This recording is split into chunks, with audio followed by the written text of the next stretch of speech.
You're going. Oh, we're going? Oh, Yeah, shit. you're good. You're good. Don't cut this out, Mike, because this is hilarious. Goffed. Anyway, hello, people, YouTube land, and Cridge Crew gaming community, and Bond fan community. This is the Cridge Crew Gaming James Bond podcast. I am Traductus, and the other person is... I'm Ted. Yeah. All right. And today, I thought of a subtitle for this, all right? And actually a subtitle for the other two. All right? Okay. Episode 1, Dr. No, a.k.a. Rough Start. All right? Okay, fitting. Episode 2, all right? From Russia with Love. A Glimmer of Hope. Okay, I'm with that so far. All right? Episode 3, Goldfinger, a.k.a. Ted kills a whole herd of sacred cows and pisses off the entire James Bond fan base. Oh, man, we'll get there, because I'm gonna. Alright, so anyway, with that intro's out of there, we're going to, of course, talk about some background on how the film was made, why it was chosen, casting decisions, people that worked on the film. Then we're going to go with likes and dislikes.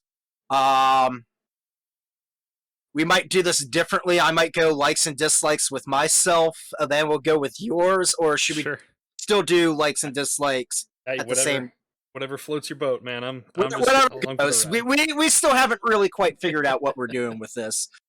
Alright, anyway, Goldfinger, released in 1964, and while they were deciding on what to do for the third film, they were originally thinking about doing On Her Majesty's Secret Service, but due to the time deadline that they were going to have, they weren't going to be able to like film everything in Switzerland that they needed to for On Her Majesty's Secret Service, so they then turned to see if the Thunderball lawsuit was done. It was not.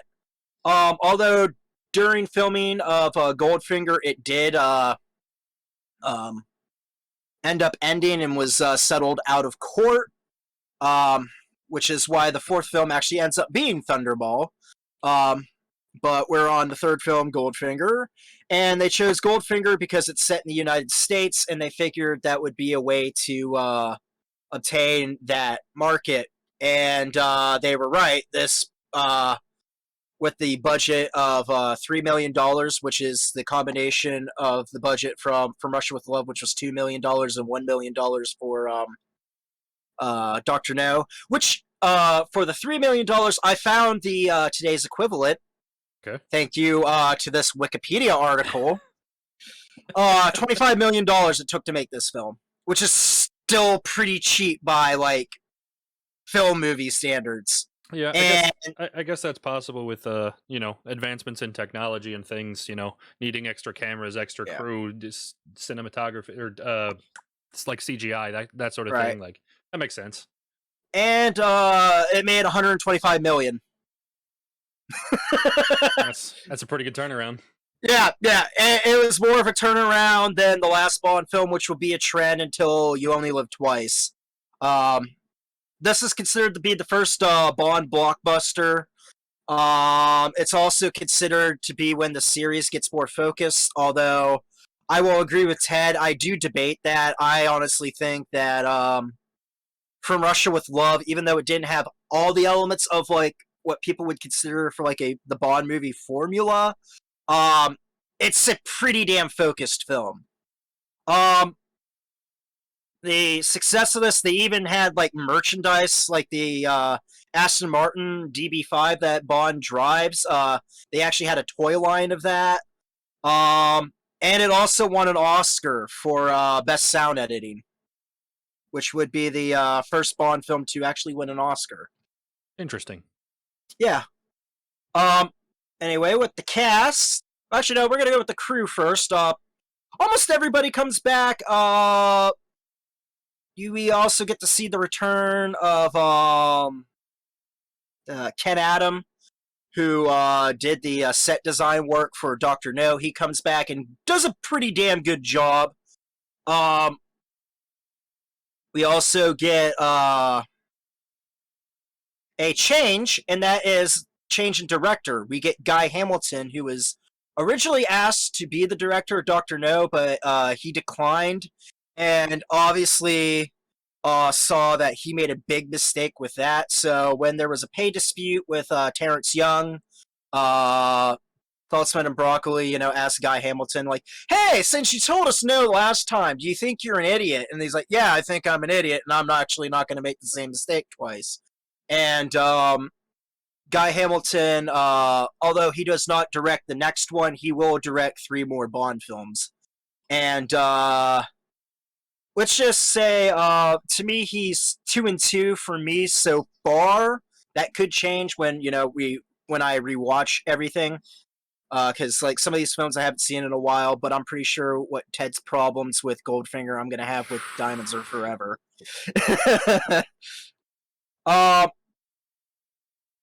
For casting, we're gonna go with probably like the big one right here, Honor Blackman as Pussy Galore. Yes, her name is Pussy Galore in the novel.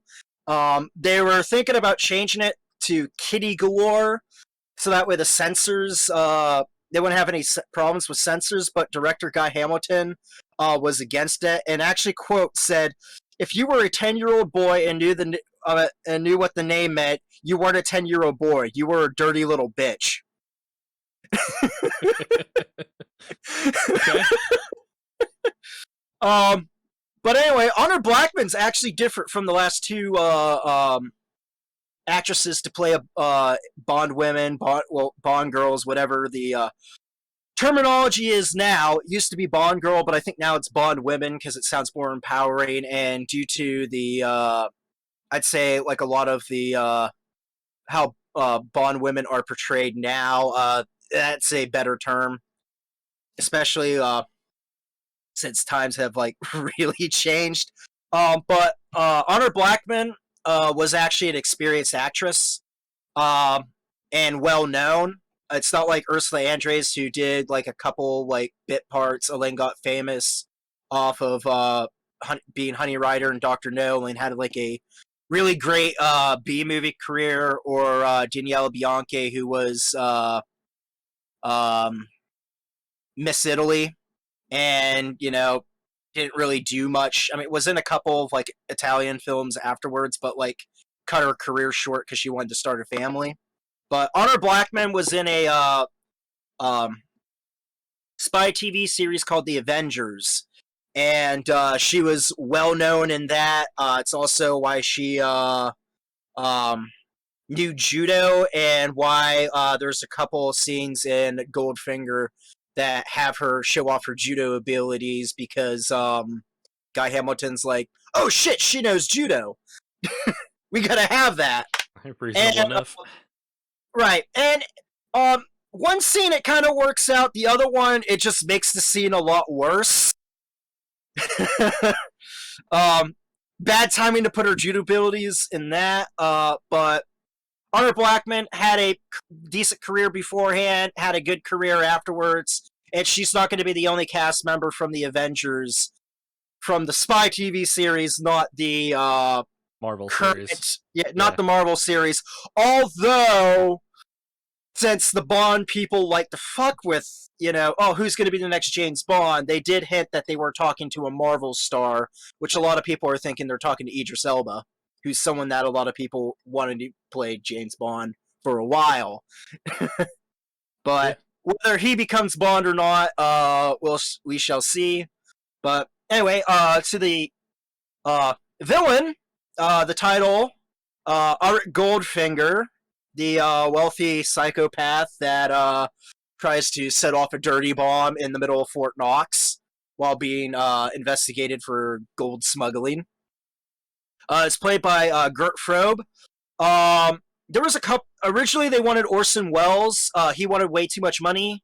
They had a couple other people that were like English speakers that auditioned. They weren't really the right fit. They saw Gert Frobe in a German film, S. Gishash am Helichtag. Okay. I definitely butchered that, and the sad thing is I took like 3 years of German in high school. I know it means day. I know that. But anyway, here's the cool thing. Probe, despite barely knowing a little bit of English, actually said his lines phonetically. The problem was that he said them too slow, so he ended up being dubbed for most of the film. Although, when you hear him talk while Sean Connery's hiding underneath the Fort Knox model, Yeah, the planner. that's actually his voice.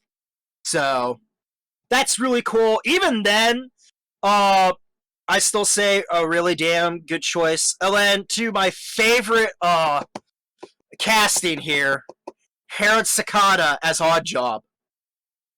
And how he got the job, got the job.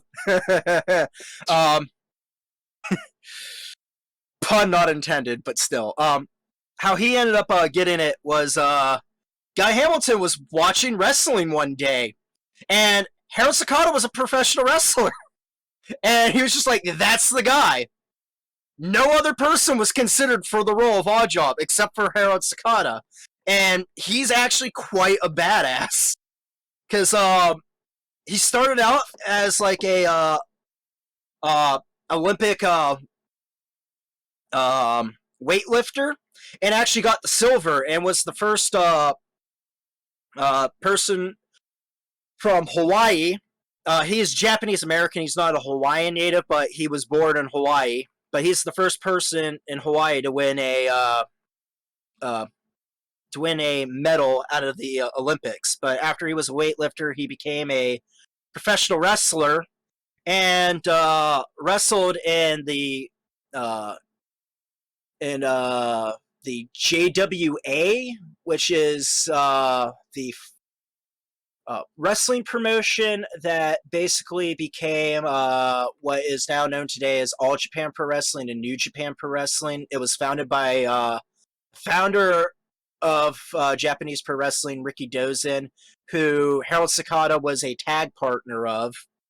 And then afterwards, when Ricky Dozen ended up passing away after being murdered by the Yakuza, since they found out he was Korean. So, yeah, unfortunately, xenophobia exists in other places of the world. But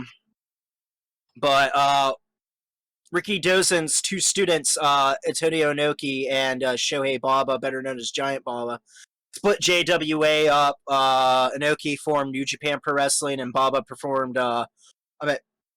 Baba formed All Japan Pro Wrestling. Harold Sakata went with All Japan, so still continued to, wrestle over in Japan. And after he got the role of Oddjob, which was his first role, he milked the shit out of this role. Because every movie, like quite a few movies afterwards, he added Oddjob to his name, so he was Harold Oddjob Sakata. And and he was also featured in a few commercials dressed up as Oddjob, including a couple of them by Vicks, where every time he's coughing, he lifts up his mouth to cough and then ends up like chopping like fire hydrants, and it's crazy and it's amazing. But what's even also amazing is that there's another wrestler that's a Japanese American from Hawaii by the name of Mr. Fuji, who ended up becoming a wrestling manager in what is now WWE, but back then was WWF. His gimmick, basically, he dressed up like Oddjob, so it's kind of funny how that kind of came full circle. Interesting. Yeah. And that being said, that's basically all I gotta go with on background for main people that brought in. I thought it was really interesting that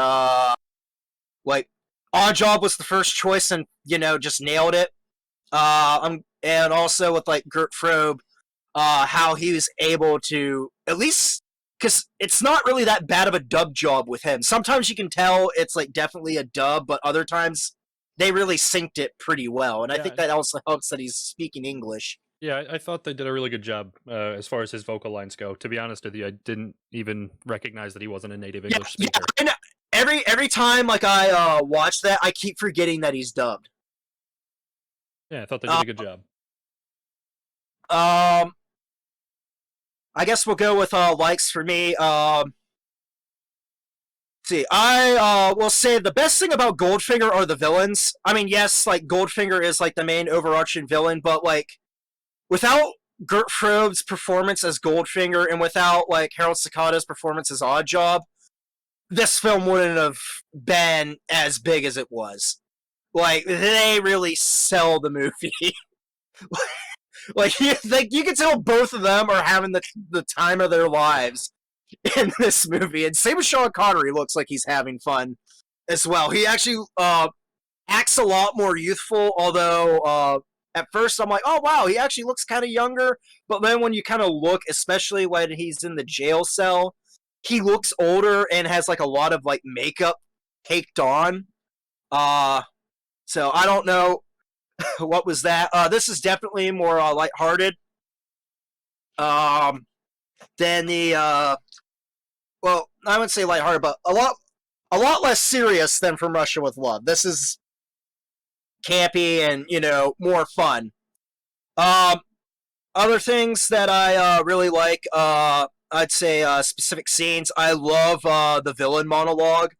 That's probably like my second most favorite scene in the entire movie, just because like how Gert Frobe really sells like the plan to rob Fort Knox. Especially the part it's like man has went to the moon, man has made all these accomplishments except crime. Yeah, Like as hammy as it is, it's amazing. And what really makes it even more amazing is that the people he's telling it to, he kills, just flat out kills. Like the whole monologue was just for him just to toot his own horn and just go, all right, I'm done with these people. Who needs an audience anymore? um, Also Odd Job, especially like which would probably be the best sequence of the entire film. I would say would be like the golf course, like with Bond going up against Goldfinger playing golf, and Oddjob as the caddy, with like Oddjob crushing the golf ball and also like throwing the hat and cutting off the head of the statue, which unfortunately MythBusters proved to be bullshit. But hey, I don't care. Screw off. uh, Another thing that MythBusters proved to be bullshit is the skin uh, asphyxiation. If you're all painted gold like that girl was at the beginning, that cannot kill you. But hey, it makes a good visual. So I guess they make shit up. um. Also, you can't leave out the machine gun granny. yeah, When Bond's trying to escape on the car, that's all. Like she's just like just like a guard. You're just like, what the hell is she gonna do? And then all of a sudden she pulls out a machine gun. You're like, oh shit. um, that's really good. I also like the fact that it seems that Bond in this film just lives to piss off Goldfinger throughout the entire thing. He just keeps on like being just like as much of a hindrance and an annoyance as possible just to agitate him, and which almost ends up like seeing like a sigh of relief with like Goldfinger when he finally captures Bond and is actually going to fucking kill him with like the laser. It's like you expect me to talk with like the classic, no, Mr. Bond, I expect you to die. And then once again, Bond has to talk his way out of like not getting killed. And uh I could probably go on, but those are like probably like the iconic things that I really like. I really like the villain of performances. I like Connery's performance for the most part. Um I do like some of the gadgets in the film. Like I like the ejector seat for in the Aston Martin, although the car chase wasn't as good as I remembered it was. And I also do like the fight between Oddjob and Bond, but it is kind of lackluster pinning it up against Bond versus Red Grant and From Russia with Love. That one's definitely the better fight scene. But there are a couple things that I thought was kind of cool, and which actually made me look up like uh, uh, other stuff that Harold Sadaka did.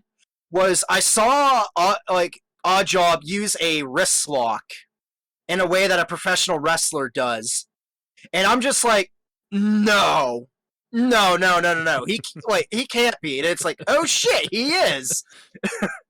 So I thought that was really cool. And then when I was actually looking that up, apparently when Oddjob gets shocked with like the sparks and everything, his hand got burnt to shit, and he still kept on holding on to the hat until the director said cut. You got to admire the gusto, I suppose. Yeah.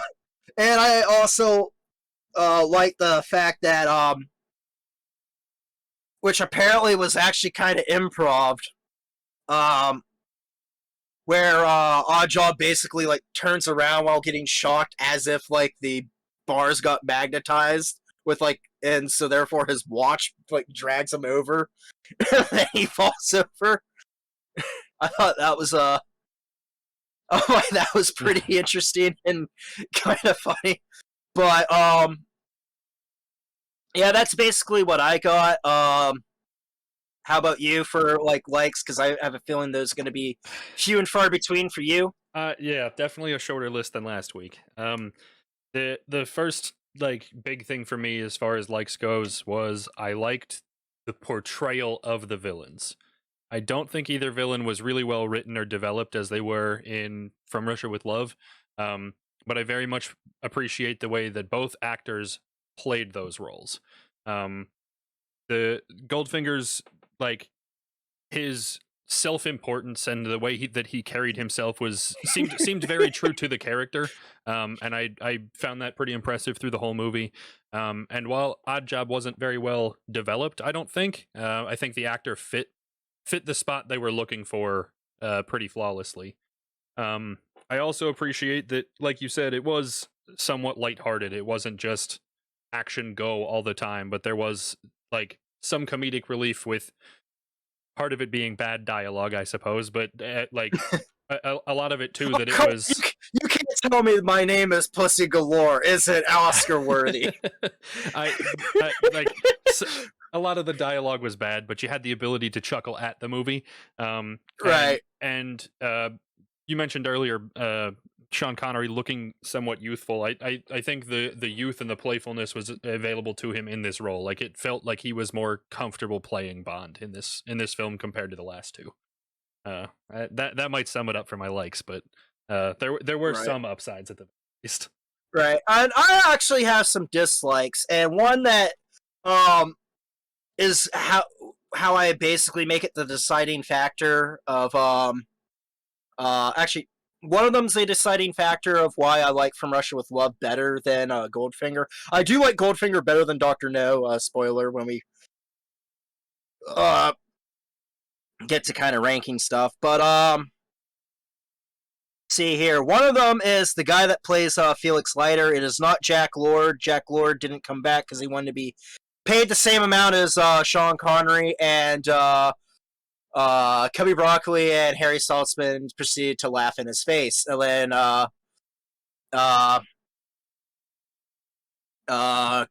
recasted Leiter as Sek Linder, who, despite being portrayed as an older person, is only like a year younger than Jack Lord was. But like, I don't hate the performance. Like, there's some parts where he's funny and stuff, but a lot of the times he seems kind of inept. And to me, I think Felix Leiter really should be someone that's like on par with Bond, since like he's like the CIA version of Bond is what he is how I kind of picture Felix Leiter to be, as opposed to being like a sidekick of sorts, or being like the detective that's like, we haven't found a single clue. Can you help us out, Mr. Bond? As he kind of is in this film, and it's a little lackluster. Not the worst person to play Felix Leiter, but like to me, I much rather would have had Jack Lord in this, and it could not even be like the problem with like the director. I mean, not the director. Problem with the actor. More so, probably the script. The other one, which funny enough, people always like ragged on the book for having the plot hole of like the difference between the movie and the book is that the book Goldfinger's just robbing Fort Knox, and then people complain like, well, that's really stupid. And then when Bond actually explains like why robbing Fort Knox wouldn't work, is the Richard Maybaum taking the criticisms of the book and actually put it into the movie, and then actually, making a more, I guess, plausible scenario, even though it's still ludicrous. Yeah, it contributed to the development of the character. Like I did appreciate the fact that it wasn't just rob them blind because it's there, but yeah, I'm with you that it still felt like a hole. Yeah, well, in that, he's actually robbing them blind to like fund like the Russian anti-spy thing because he's like a treasurer of like Spurge, but in this one he's working for I think the Chinese, and to me, I'm like, well, that's kind of a plot hole, but there's a little bit of an even bigger plot hole. And by the way, I haven't read Goldfinger. I just know like certain differences between that and the book just because of like what other people have said. So the issue is like a scene with Pussy Galore. All right, which is very very sketch. And that is when Bond and Pussy Galore like hook up. He is at best forceful, and she's playing a really like unthought out, hard to get role type of thing, and it's just like poorly written. And at worst, he basically just forces himself on her, and she gives in, and he practically might as well have raped her. That's uncomfortable, but let's give it to the benefit of the doubt. Poor writing, and she's meant to be, like playing hard to get and is actually, smitten with Bond. Here's the thing.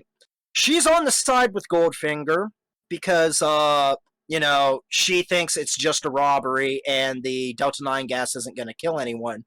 Bond tries to tell her different, and she goes, well, why the hell would I believe you? And according to this film, him sleeping with her is what makes her believe him. I'm sorry, but that is fucking stupid. That is ridiculously and is dumb. Granted, if you don't think about that whole thing, the movie's great. Like, to me, it doesn't really, like, kill the movie for me.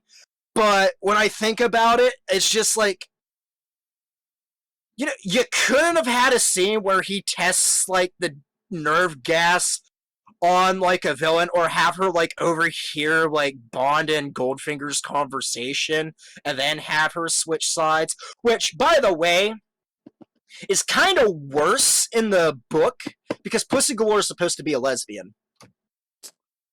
Oh, so the whole switching sides is a double entendre because Bond is basically the first man that she's been with, so now that she's been with a man, switch sides, whatever, which is deplorable and makes the name even worse. Yeah. Oh god. Yeah. I can feel my blood pressure rising. Which I'm glad they didn't include that in the movie. Like, I'm glad that they were smart enough not to do that. But speaking of Ian Fleming, he was he never got to see this movie finished. He actually died a month before the movie was released. But he did visit on set, so there's that.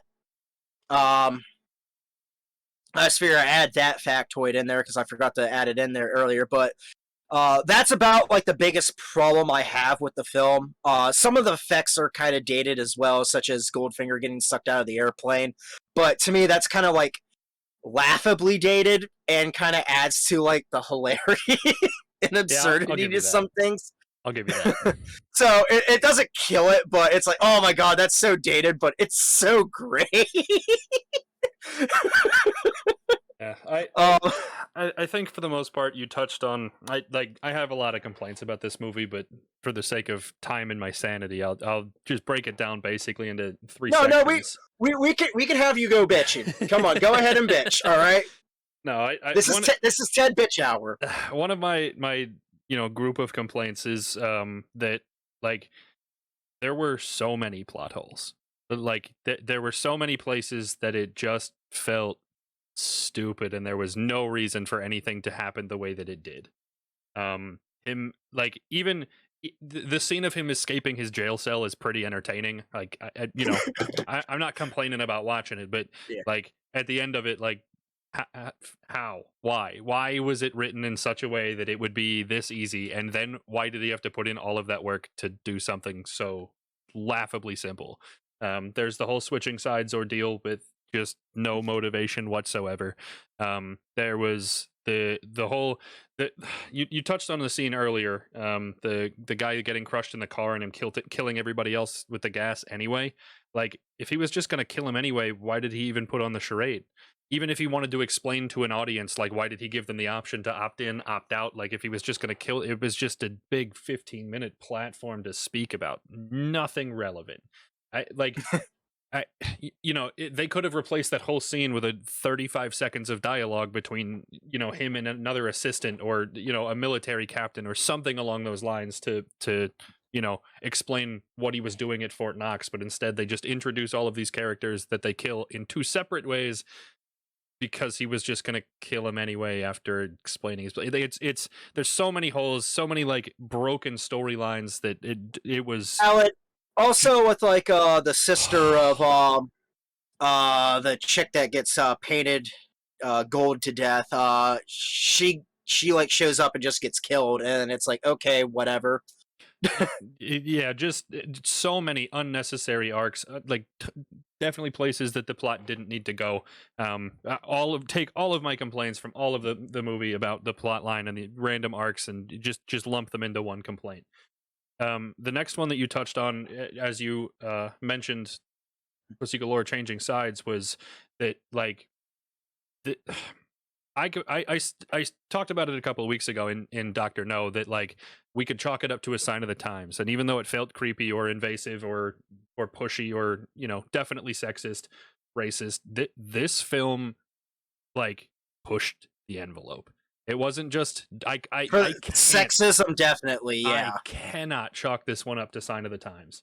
Like this was just disgustingly bad. It holding up isn't even like a semblance of close to what this movie does. Like it is so aggressively bad. There were several points in the movie that I was like, how are they allowed to put this on Amazon Prime for rent? Because like it was aggressive, very very uncomfortable. Before I get into the biggest hole, I have also a problem with all right, Stallman, have you ever watched a Star Wars movie and just watched one stormtrooper at a time? No. You should try it sometime. Just go to any action scene where there's stormtroopers and just watch any one at a time. Don't focus on any of the other action, any of the reason he's doing any of what he's doing. Just watch one guy at a time. Okay. None of them can act. All of them look like morons. They look like they were some middle school kids that got thrown into stormtrooper outfits the morning before because it was the closest people they could get. I felt that way about every single character who held a gun through the entire goddamn movie. Here's the funny thing.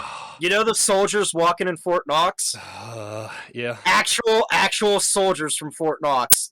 Because they actually got the ability to form in Fort Knox. And what was funny is that the airplanes, they were given authorization to film, like have the airplanes fly over 3,000 feet. That wasn't feasible, so they did it 500 feet, and then the U.S. military were rather pissed off. The scene where this is most But egregious was right as like they're coming in as the resistance for Fort Knox, like the yeah, backup, I suppose. I don't know if the resistors, like the guys that come in for resisting, are actual soldiers, but I know the ones marching around and falling over are One actual of soldiers. I saw it on two different characters. One of Goldfinger's soldiers was standing in the back of that little platoon that was on the stairs there. He had Yeah, a gun and he was holding it like almost like if you were going to cross-check somebody in hockey where you put both fists over the same side, right? Not one under, one over kind of thing, like both hands, like he was going to shove it at somebody, and instead of pointing it at the enemy, he just shook it. He just shook his gun. There wasn't like any effects whatsoever to say that he was trying to fire it. He just looked like an angry guy with a stick. All right? In the exact same group of people, the dude who gets crushed by the door oversells it so hard. Like he just didn't know how to be an extra. I want to know how many times they filmed that scene of him getting crushed by the door before they decided this one's just least bad. Use this one. It was all right. The biggest thing I had for this movie, the largest group of complaints, was that everything I liked about From Russia with Love just got completely and totally reverted. yeah. I wonder if that had to do with like the change of directors, like and this might give you a little bit of hope. Terrence Young does come back with Thunderball, which would be his last film that he would direct in the Bond franchise. So hopefully you might like that better.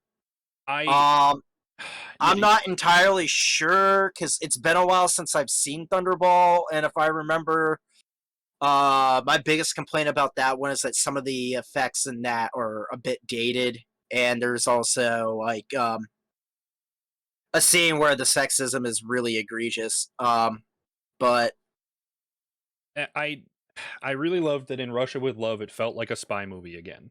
Here there were right, spy elements to it, notably the Aston Martin, him like eavesdropping on Goldfinger's big spiel. But like for the most part, it just kind of felt like get yourself out of trouble, not really a whole lot of, espionage. right. There was a real lack of character development. Eh, Goldfinger, Which like it never really like. I recognize that the gold was a part of his character. Breaking into Fort Knox was fit to character, but they never really developed it. They never explained it. I don't even know if Oddjob had like a whole lot of speaking lines beyond just he a goofy uh, smirk. Yeah, right.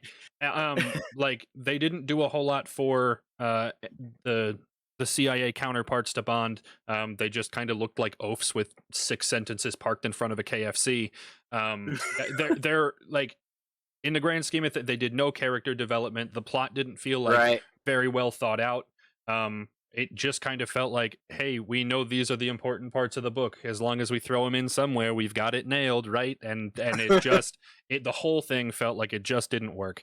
Action was back to bad. I had my qualms about it in From Russia with Love, but I chalked it up to it being a 60s, first of its kind Right. kind of action movie. But everything they did positively was just reverted in this one. That it just there was so many things that I liked that I thought were headed in a positive direction that just disappeared for this one, and that was the biggest disappointment for me, I think. Yeah, and I was also thinking like watching like From Russia with Love, then watching this one really affected that, because like to me it's like they're two completely different type of films. Yeah, I And thought about that a bit between the time we watched yesterday and filming today, but even then, like while it was a step in the positive direction from Doctor No, although I may not have felt that way immediately after the movie, like it is genuinely an upgrade from Doctor No, but like the gap that exists between From Russia with Love and Goldfinger, it's you could almost make the argument that they're two totally separate franchises, if not for Bond both being played by the same guy, like as the same character. There Yeah. was there's such a drastic difference between the two that like I don't know my opinion would change a whole lot just because of what I was looking for out of Bond and what this movie provided instead. Yeah, and I think that's also a valid criticism with like I'd say Guy Hamilton's like directing style because how he directs Bond, it's more lighthearted and comedic, which uh, I wouldn't say really works for like the Sean Connery stuff. I think it worked with Goldfinger, but he tries it again in Diamonds Are Forever, and it doesn't really work. It gets kind of even more silly, I think. And then it ends up working with Roger Moore because Roger Moore is kind of known at it's Roger Moore. It's a different Right. Bond, so therefore you don't really have like uh a hell of a lot of expectations with that. And he's also known as like the funny campy Bond anyway. So like there's that. I also noticed the cinematography even also seemed like a step back. Oh, there was several steps back, at least a couple flights of stairs. The thought they put into the shots in From Russia with Love, that one I can chalk up to directing and feel okay about it. Like different directors have different perspectives and that sort of thing. But I even made a Michael Bay reference during this movie that like, hey, this Right. guy just cares about explosions and not at all how or why things get shot. It like From Russia with Love was done like they had the final project in mind, and this one's just where can we blow up the most stuff and make it look like it fits. All right. Yeah, I knew I wasn't gonna get mad because like I'm not. It's like I don't really care a hell of a lot about. Well, I mean, I do care about Goldfinger. Before like other Bond fans, like you're not a real Bond fan. Like you don't care about Goldfinger. It's like I don't care about Goldfinger to the much that I'm gonna like strangle someone for hating it. All right. For Russia with Love, I probably would have. um, and then there's also another film that a lot of people in the franchise like to shit on, and that's because they haven't seen it in a while.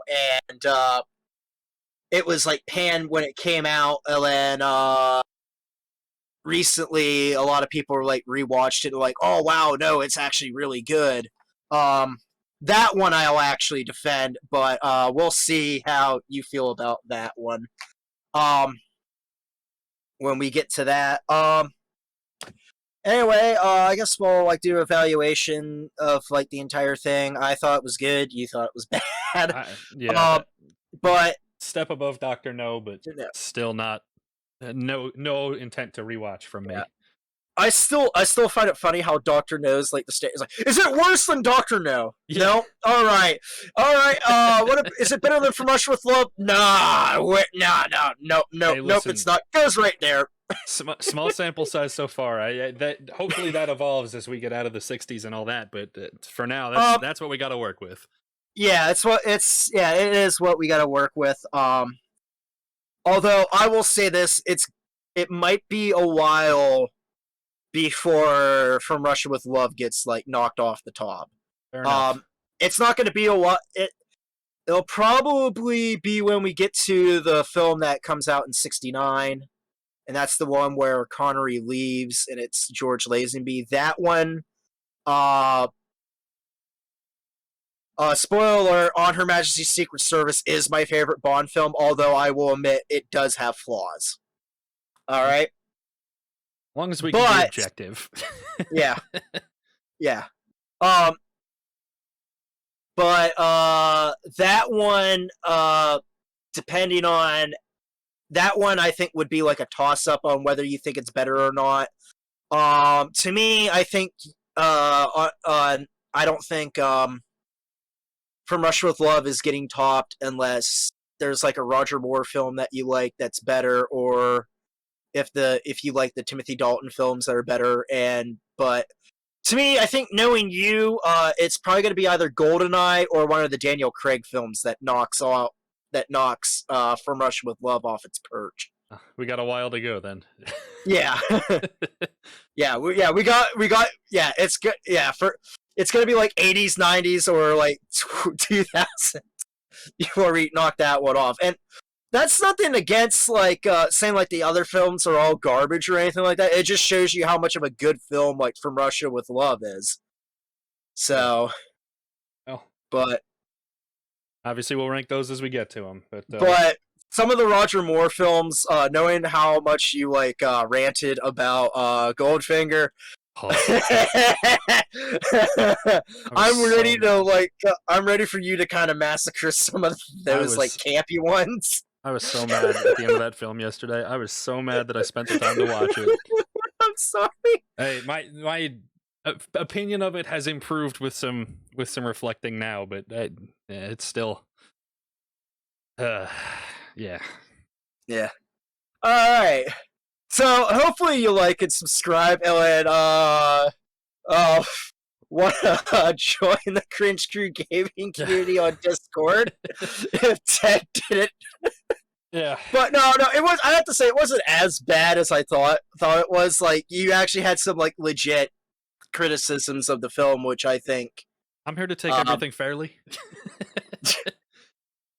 But yeah, as Stallman was saying, appreciate you checking out the podcast and the channel and all the things we do here in Cringe Crew. While you're here at the YouTube, of course, check out the other things we've done, vlog content, Mike's music podcast. I've got a Let's Play series and some highlight videos pop up here and there, hopefully with more to come soon. If you're checking out this podcast and we're not so scuffed that, I'm putting them all up at the end, which it's not my intent, but, we'll see when you figure it out. Future movies are going to be hosted on Tuesdays in the Discord, so you can come out, watch with us. Yeah, I think that about sums it up, right? Yeah, it does. So, see you guys later in the next episode. We're actually finally doing Thunderball. So, so after all the legal disputes that everybody's went through on that one, we're get to see if it was all worth it or not. Yeah. All right, we'll catch you guys next week. Yep.